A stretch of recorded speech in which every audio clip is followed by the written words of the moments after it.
this is Matt Apsicardu for KarateDepot.com. I'd like to show you how to size and select your kama.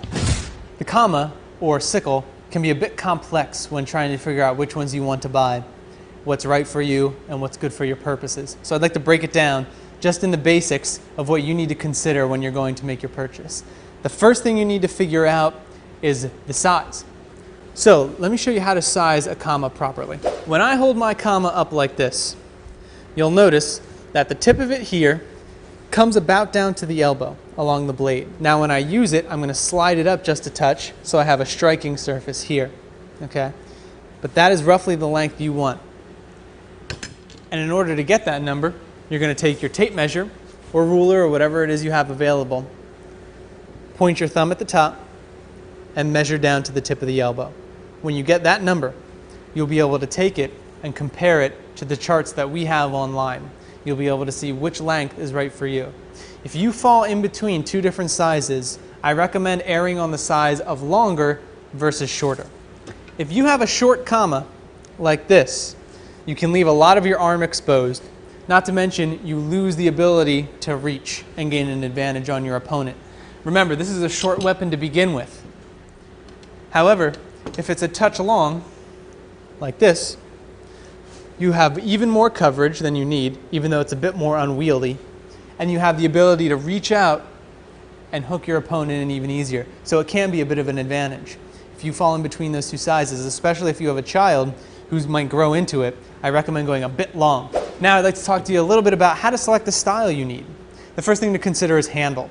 There are two major different kinds of handles, oblong versus round. I believe you'll find that most people prefer and use the oblong style.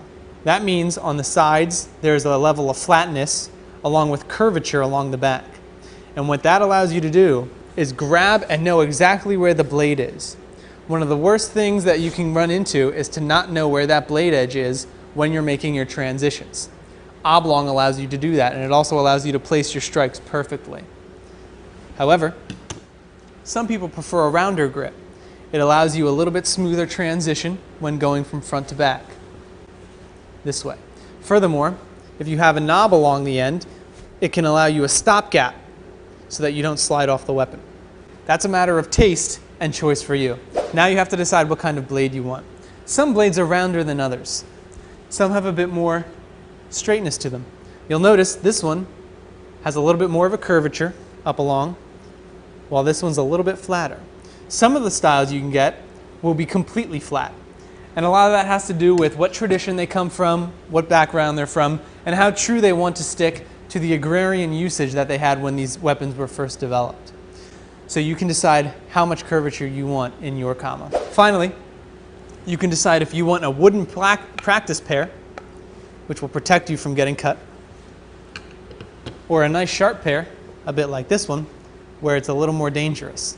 Now, when you have sharp pair, keep in mind, as you're moving around with them, you can poke yourself, you can cut yourself, so make sure you don't jump into these too fast. Finally, I'd like to talk about the difference between tournament style versus traditional style.